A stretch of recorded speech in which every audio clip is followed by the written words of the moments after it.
Ladies and gentlemen, we interrupt this episode of Mega Disasters for an emergency weather update on Hurricane Danny. We're in New York City where Hurricane Danny has moved ashore. Winds are gusting at 158 miles per hour, making Danny a Category 5 hurricane. Damage can be expected as catastrophic according to the NOAA.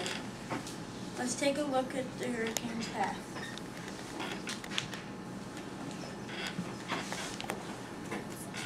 Danny has taken an unexpected turn to New York by a high-pressure zone and a low-pressure zone, pulling Danny in from going straight to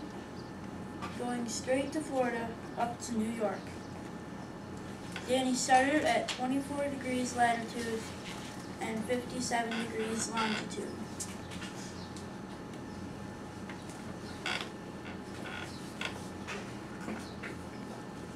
According to the video shot earlier from New York, waves are at 20 to 25 feet off the coast and are crashing upon the shore. There's heavy rain and many homes are without power.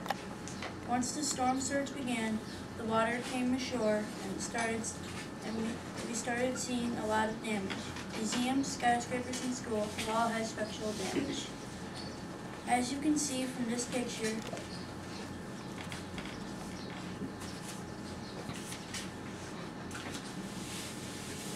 much damage has already occurred. It's deteriorating quickly out there. We may receive a short break from the storm as the eye passes over, but following that break, things will become rough again.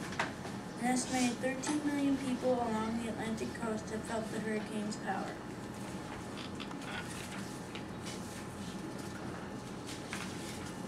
This is the worst weather that New York has had since 1938. Atlantic hurricanes from the Atlantic Ocean form in the Atlantic Ocean between 15 degrees and 25 degrees latitude, where the water is at least 80 degrees Fahrenheit. If the atmospheric layers are moist, a hurricane forms. A hurricane can last at least a month or a little longer. Mayor Ted Wells, mayor of New York, says his residents have prepared for this hurricane by evacuating immediately. He has not yet asked the governor to call a state of emergency, but will do so if it becomes necessary.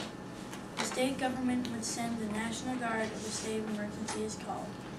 This is Thomas Durbin for Channel 8 News with your latest weather update, keeping you and your home safe.